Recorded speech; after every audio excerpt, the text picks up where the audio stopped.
Welcome, everyone, to this meeting of the Lakefield Historical Society.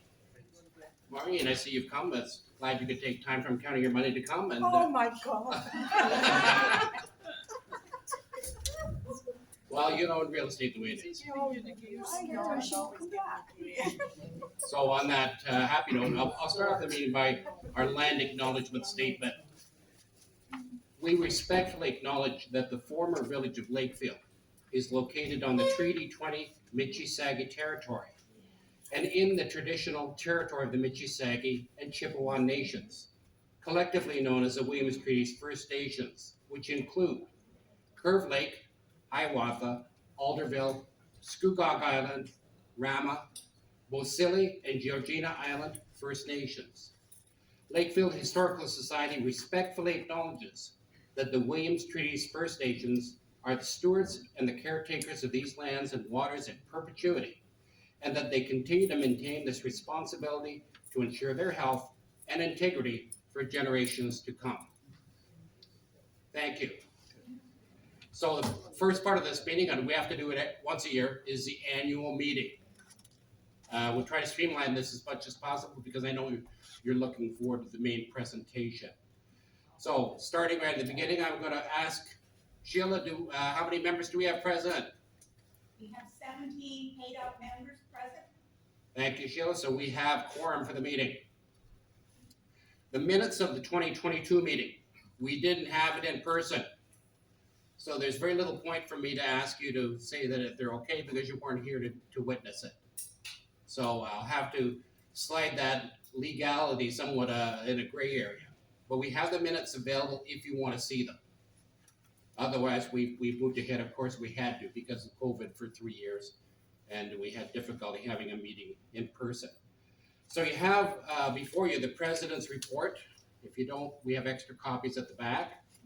I put it in writing just to streamline it a bit. So I'm not going to read the entire thing, but safe to say we got back into our face-to-face meetings this year for the first time in 3 years. We managed to have 6 in-person meetings, which we always have had. And actually we had a 7th meeting, which was just a meet and greet for John Millich, who was visiting in town, who is a very strong proponent of history and very active in the community. We had that last week. We've been working very hard to put our collection online. And some of you may have noticed we now have a YouTube channel. And that means that we have, at the present time, a little more than 100, I think we have 132 videos which are available, which can be seen for free by anyone in the world who just clicks on it and they can see it. Our rationale for this is that we want history to be available to everyone. We don't want you to have to make an appointment, have to get a CD, have to look at the CD, have to return the CD. If you want to see it, and it's your grandmother talking, especially interesting, or your grandfather from 20 years ago, or great-grandfather, it's there. And hopefully it'll be there in perpetuity. We also have, of course, the videos ourselves in archive. So if YouTube disappears, they're still available. They will still be available in another form. So far, we've had 5,500 people that have looked at them. And that's since July last year. So I think that's quite successful from my point of view. I have about another 20 that I have to convert to put on. Those will probably be on by midsummer. So in the year, we'll have put everything that we have on. We will be filming this meeting tonight, and that will be converted to a YouTube video, which will be available probably by the time I edited it in a month or so. And we'll continue to do that. Our most urgent need is a place to house our collection. Now, some of you know or have heard that Sheila, after many years, and Roy, after many years, are now deciding that in the part of their life that they need their room to convert to sleep in. And strangely enough, they don't want to sleep surrounded by Lakefield historical items. So at the moment, Michael Barrett has agreed to take the collection on a temporary basis. I don't expect him to do that in perpetuity, but we really need a home for our collection. And if you think in terms of what size, I would say, what do you think, about 8 by 10, Sheila? You know? She doesn't know? 8 by 10? No. No? I'm just thinking the room where you had it, and the collection grows over time. Last year, we published a 2-edition volume of retrospective Lakeville newspapers, and that's available for purchase from the Lakeville Herald. We also usually have them here for purchase as well, and they're $20 per volume. They're actually quite an interesting read, and it goes way back from 1858, from the first newspapers all the way up to present day. So by reading that, you get a real flavor of what Lakeville was like, what history was like, who was here. I was quite impressed with the end product, and I did very little except write it forward and read it afterwards. So Sheila and her group of volunteers really deserve the praise for creating that. We're currently fundraising for a World War II monument. You may have seen the Herald had an article this week about it. And we want to honor the veterans that served from Lakefield in World War II, replacing the sign that used to stand in Cenotaph Park with a stone monument. We are going to be raising a little over $28,000 to do that. And we're not quite at the halfway point in doing that. So everything that people can donate would be good. There were 219 names on the original list. Of course, that missed a lot of women that were in the services and some men. So I expect that by the time we add them and add the missing men, that probably have 230, 240 people. So there's also one thing we have to do, which is just a matter of routine, at least I think it is. We had to change our bylaws because the government changed the Not-for-Profit Corporations Act. And they said, you now have to have certain things in your bylaws, which we didn't have. So we created a new set of bylaws, and we'd like to affirm those bylaws going forward. Now, technically, I have to advise you of the legality of this. We're supposed to let you see these 30 days in advance. Obviously, we haven't seen them 30 days in advance. So if people want to affirm them, I'm fine with that. If you want to come back at the next annual meeting and affirm them, I'm okay with that as well. But they're just standard bylaws. There's nothing unusual about them. So that takes me to the end of my report. And Diane, you've just went to the other room. Yeah. You're leaving me? So we want to see the treasurer's report.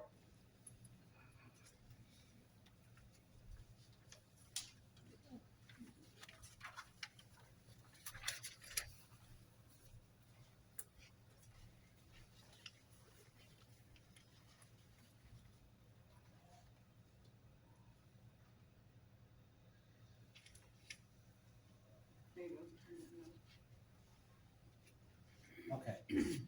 Can everybody read that, see that, or do you want me to read it? You can see it, okay? Okay, you wanna have a quick go over, you got it in hard copy too. So have a quick look over, do you have any questions?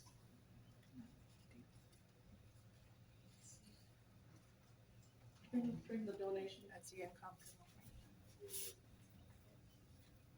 Whoops, a little too far, back up. As you can see, we've done fairly well with the monument, with the 5,000 pending from the Legion. So we're well on our way.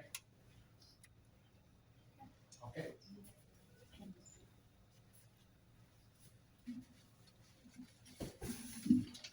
So I need a motion to approve the treasurer's report.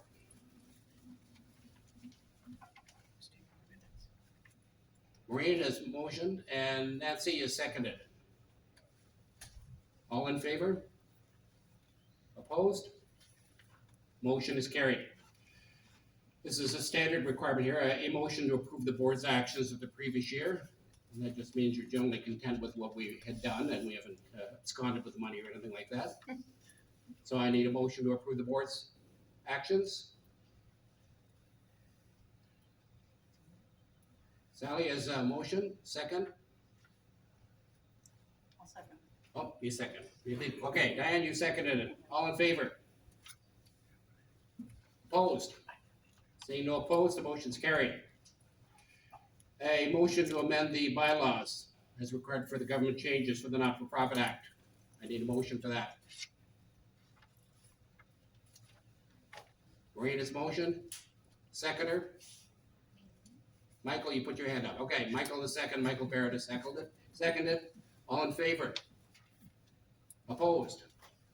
Motion is carried. Now, new directors. I think the slate is on the next page here, Dan. Ms. Chris, down arrow. Mm, No. This is down arrow. Okay. No more. All right. You can see our current board members, myself, Diane, and Nancy Hayes are remaining from the previous board. We've all agreed to serve or continue to serve next year.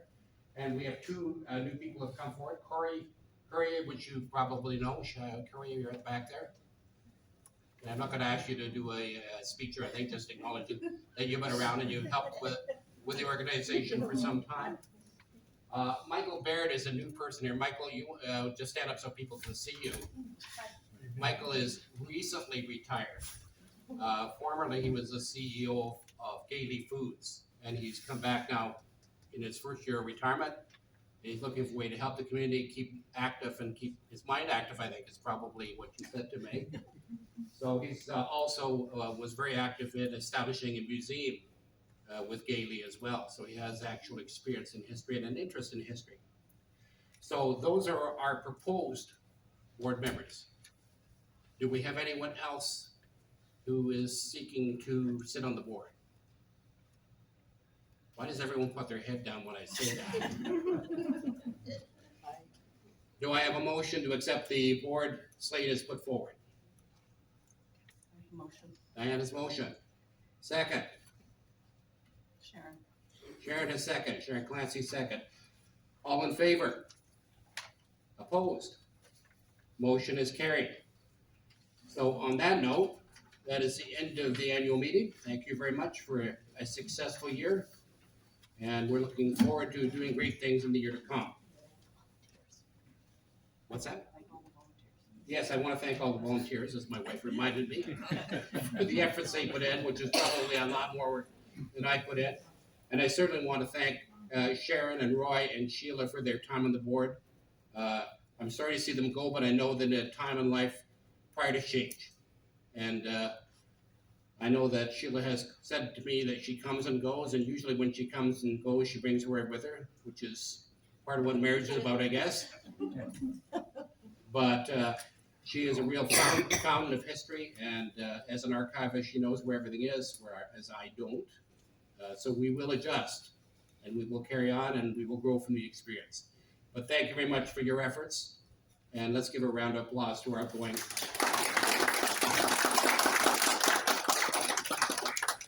Is there any new business or questions?